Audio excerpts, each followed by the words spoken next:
We're going to be doing the density column. So you use soap, honey, syrup, vegetable oil, and milk. So you're going to pour the honey first.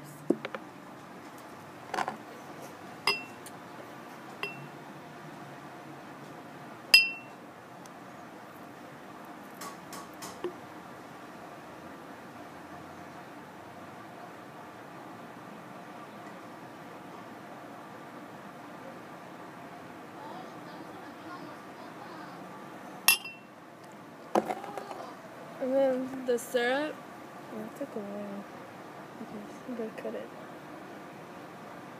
Okay. I feel bad. I left it being all sticky. So. And then the milk.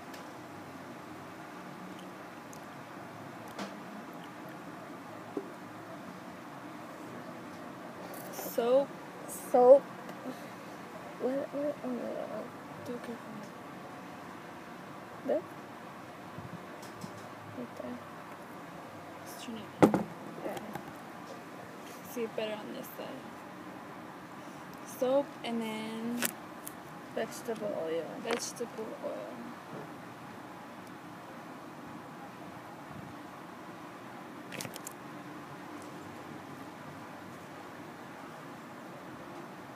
So yeah, you can see it. It's like this honey, the syrup, the milk. The soap, and the vegetable oil. Yeah. You did it! Yay! After like 100 tries.